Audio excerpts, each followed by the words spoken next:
तो भाई big boss season 19 का आज का वीकेंड का वार एपिसोड आपको कैसा लगा मुझे कमेंट करके आप जरूर बताइए। मेरी बात करूं तो भैया मुझे इस सीजन का सबसे बेस्ट एपिसोड आज का लगा, क्योंकि घर के अंदर केवल उन्हीं टॉपिक्स पर बात हुई है जो जनता वाकई चाहती थी कि इन इन मुद्दों पे घर वालों से बात हो। और उन्हीं मुद्दों पे सलमान खान ने बात की है। कोई फालतू का मस्ती मजाक, कोई फालतू का ड्रामा नहीं। तान्या को एक्सपोज करना बहुत ही ज्यादा जरूरी था, उसकी हकीकत सामने लाना वो आज के एपिसोड में हो गया। अमाल मलिक को कहना बहुत जरूरी था।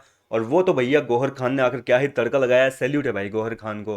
तगड़ी बैंड बजाई है अमाल मलिक की। कहने का मतलब उस बंदे को जो है एक हफ्ते तक तो ट्रॉमा रहेगा इस चीज का, लेकिन देखना दिलचस्प होगा कि उसके गेम में कोई सुधार आएगी कि नहीं आएगी। अब अगर मैं बात करूं मृदुल तिवारी की, तो भैया एपिसोड की शुरुआत में ही मृदुल की फटकार से शुरू होती है क्लास। अब देखो, सबसे पहले मृदुल को एक क्लियरली मैसेज दे दिया है मेकर्स ने कि भैया अगर आप इस घर में रहते हुए कुछ नहीं करोगे तो आज आवेश गया है, कल आप जाओगे। जी हाँ दोस्तों, मृदुल तिवारी को क्लियरली पहले ही इस चीज के लिए तैयार कर रहे हैं ताकि वो अपने शॉकिंग एविक्शन के लिए तैयार हो जाए पहले से। उसको बाद में ये ना लगा कि मेरा इतना बड़ा फैन बेस है, मुझे इतना सपोर्ट है तो वो बचा लेंगे।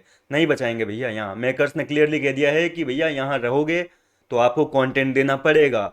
अब मृदुल अपनी सफाई में बोलता है कि सर मैं तो सबसे बात कर रहा हूँ, सबके पास मैं उठता बैठता हूँ और मुझे लगता है कि मेरी फुटेज दिखाई जा रही होगी।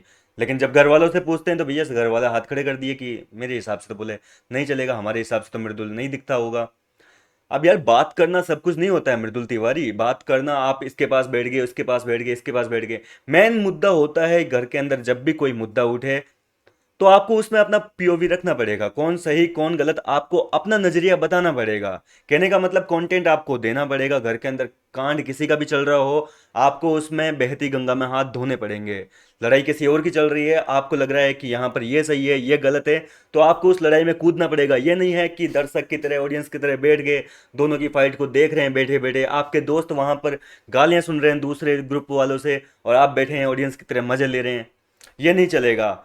आप सबकी गुड बुक्स में रहना चाहते हैं, अच्छी बात है, लेकिन आपको गेम भी खेलना पड़ेगा। तो जाहिर सी बात है कि सलमान खान ने क्लियरली कह दिया है कि आपको अपने फैंस पे इतना भरोसा है क्या कि मतलब आप आगे तक चले जाओगे। और ऐसे जीत कर आप क्या हासिल कर लोगे? आपके खुद के दिल में रहेगा क्या भैया कि मैंने शो को जो है रूल किया है, मैं जीत के आया हूँ?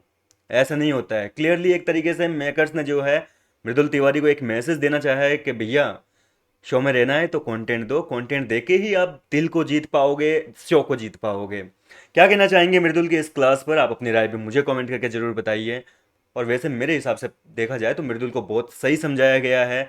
अब इस चीज़ का मृदुल पे कितना असर होगा कितना नहीं होगा वो तो देखो वक्त बताएगा। उसे खुद को भी समझना पड़ेगा कि भैया इस शो में जो है ये बिग बॉस का शो है। और ऐसा नहीं है कि मृदुल नहीं जानता है यार, उसके कई दोस्त आए हैं। एलविस उसका अच्छा दोस्त था। रजत दलाल आया था तो मृदुल बोल रहा है कि मैं उसको भी देखा करता था। भाई रजत कूदता था हर मुद्दे में, घर के अंदर कोई भी कांड हो तो वो अपना पॉइंट ऑफ व्यू रखता था। एल्विस आया था तो एल्विस ने भी अपने पीओवी रखे थे। घर के अंदर कोई भी इंसिडेंट हो रहा हो, कोई भी कांड हो रहा हो तो एल्विस बोलता था, अपनी आवाज़ बुलंद करता था। इस वजह से उस बंदे ने जो है हिस्ट्री क्रिएट की है। और आपको वही चीज़ दोहरानी है तो मृदुल भैया मेहनत करनी पड़ेगी आपको, तभी आप आगे बढ़ पाओगे इस शो में। क्या कहना चाहेंगे इस पूरी क्लास पर मृदुल की? अपनी राय मुझे कमेंट करके बताइए। मिलता हूँ मैं आपसे नेक्स्ट वीडियो में।